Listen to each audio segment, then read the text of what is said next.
আমি নওশাদ সিদ্দিকীকে আমার ভাই বলে আমি বুকে রাখবো। শওকত মোল্লা, তোর বাপের দাম নাই বলে, তোর মায়ের দাম নাই বলে আমার বাপের দাম নেই? তোর মতন পলিটিশিয়ান, ছি, থা, থা। ওকে পাগলা কুত্তা কামড়েছে আর ওর মাথায় একটা আমি ঘা দিচ্ছি, ওই ঘাটা এখন আস্তে আস্তে পোকা জমে গেছে। ও যত পোকা কিলবিল করছে ও তত কুত্তার মতন বকে যাচ্ছে।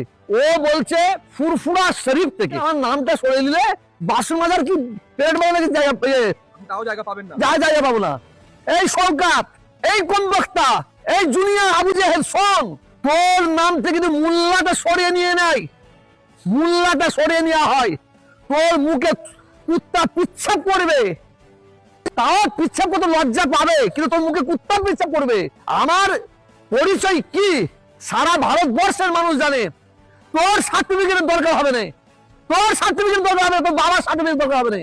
আমার সার্টিফিকেট সারা ভারতবর্ষের মানুষ জানে, আমার চরিত্র সারা ভারতবর্ষের মানুষ জানে, আমার কালচার সারা ভারতবর্ষের মানুষ জানে। আর তোকে মানুষ একটা খুনি বলে জানে, একটা সমাজ বিরোধী বলে জানে। তুই মানুষের ঘর তৈরি করা নিবার সরকার ঘর দিয়েছে, তার থেকে টাকা তুলিস। তুই রাস্তা তৈরি হয় তার থেকে টাকা তুলিস। তোর চরিত্র ভাঙড়ের মানুষ জানে, কেন মানুষ জানে, বারবার ভাঙড়ের মানুষ বলছে তুই হচ্ছে একটা সন্ত্রাস।